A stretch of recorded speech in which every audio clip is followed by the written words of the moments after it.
It is that time of the week once again. Checking in with our friends from Blush Exotic, 9th Street downtown, in downtown Pittsburgh. And if you're listening to our live feed, you just heard me talking about my next guest. She's joining me here in studio. Now let me see if I can break this down.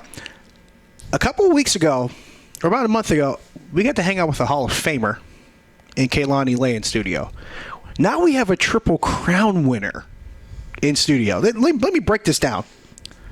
AVN, XBiz, yes, XRCO. exactly. She won Female Performer of the Year in all three for 2015.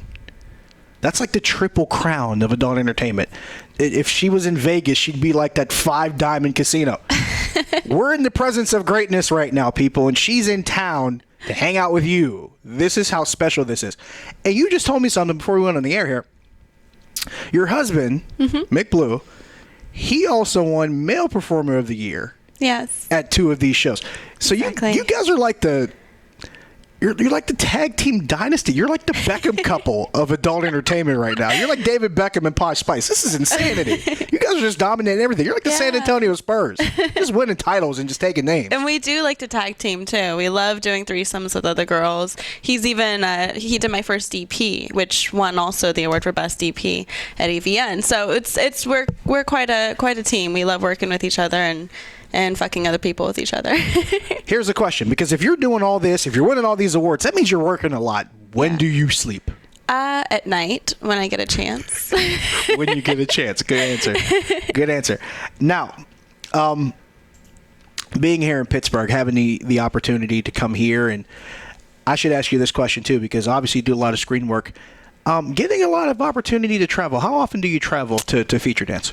Well, I just started feature dancing last month, so this is my second time feature dancing. Ever, yeah. Ever. Yeah.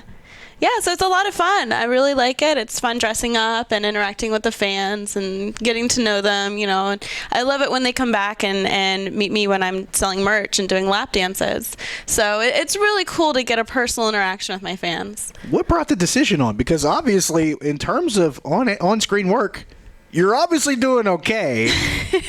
She just won 3 different Female Performer of the Year awards. She's doing all right. It's safe to say your pockets are straight. She's doing all right.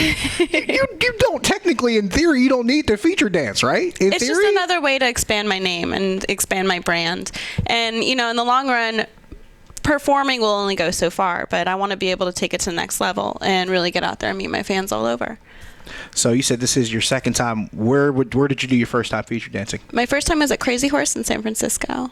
I don't know the West Coast. So did you come straight here from San Francisco? A little bit of time in between the rest, or no? I'm right now. I'm only doing it once a month since I'm still performing a lot. But yeah, eventually I'd like to work it up to a few times a month. Now, last night was your first night at Blush, am I correct? Yes. What's your impression so far of the... I think it's a great club. I think it's beautiful. It's immaculately clean. Everybody's very, very polite. And I love the owner, Albrite. He's such a straight guy. He's first class all the way. Yeah. Everything he does is top rate, and he really takes care of you. And yeah. He's always been great to us here at True Blind Radio, so we appreciate him. And now, in my travels and spending time at Blush, my favorite place, honestly, is the sports bar on the 3rd floor. They've added live music now. They had live music there last night. They're doing everything at Blush. New sports bar, new champagne rooms, new VIP area.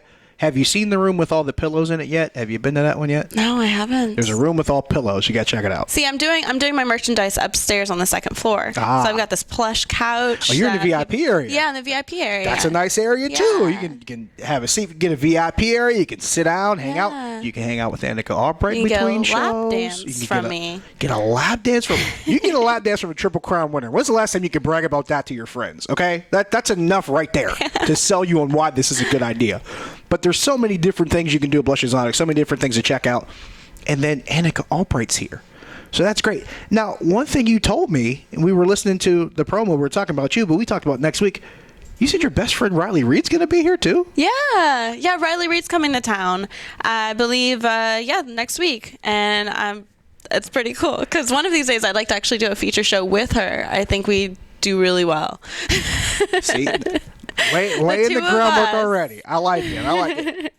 Albert, get the guys on the phone, make this work. Let's get Anikka and Riley here together and make this happen. But in the meantime, let's enjoy while you are here because this is your second time feature dancing. Now I'll ask you this, since it's your first real go around doing this and trying to get some excitement drummed up around you as a feature dancer.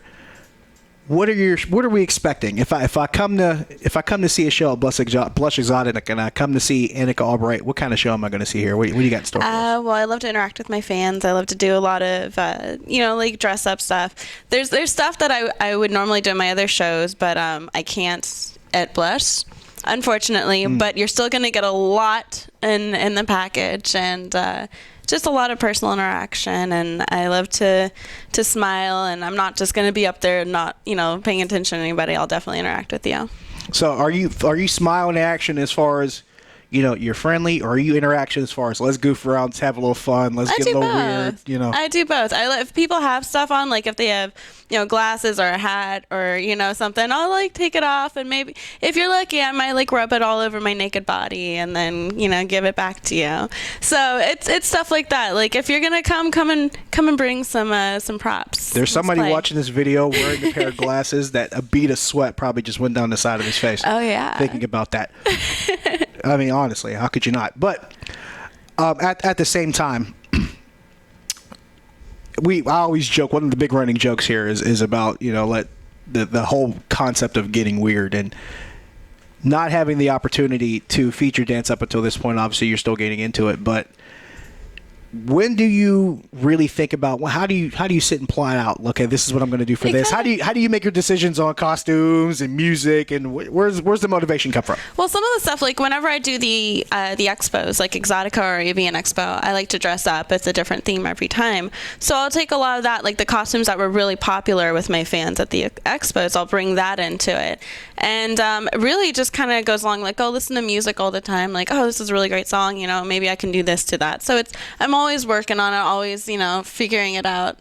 Still getting the hang of it, but I think I have a pretty good show to start. It's organic, so to speak. It's constantly developing. Yeah, exactly. I like it. It's a shapeshifter. I'm a shapeshifter. And we were talking about weird. Okay, I'm really excited. This week is the week for the furry convention. Ah, yes. And I've always wanted to do a scene wearing a furry costume. Like, I love furries. I think they're so cool. So please come over to the club afterwards. I would love to play with you. Anthrocon folk, you've been officially invited by Anikka Albrite. Seriously. Come down to Blush. Come party with her. She wants to see you. Bring your costume. I'm already for it, but if you shapeshift into another animal, I would run the other way. That's just me. I would be a tiger. If I had a furry costume, I would be a tiger. Someone bring her a tiger costume. Yeah. Get in on this. There's so much weirdness to be gleaned from. One last thing I want to ask you before you go, because clearly, as an accomplished person as yourself, having won so much, because all she does is win, you had to pick one moment from this year, and I'm put you on a spot. Coolest moment from this year, everything you've done and everything you've accomplished. That one cool moment, what would it be? If you had to look back at the past year and say, man, out of all of it, that was it. Are you talking about like scene-wise or just in general? As far as like the awards, the experience you had, like what's that one moment you point to go, that was pretty awesome last year? Winning Female Performer of the Year with my husband at the same time winning Male Performer of the Year. That was something that's never happened in history before, and it was just something we didn't actually think would happen, and it definitely made history, and it was the coolest moment for me this past year. Sweeping the awards, yeah. The dream team, her husband Mick Blue, Anikka Albrite. She's just put the word out. Furries, come check her out. Non-furries, come check her out. Weirdos, wearing glasses, who cares? Doesn't matter. Come see her. Blush Exotic, 9th Street downtown. She's got all of it and more. She's a Triple Crown winner, man. She's got the whole package. Come check her out this weekend at Blush Exotic. Josh Taylor, Triple Live Radio.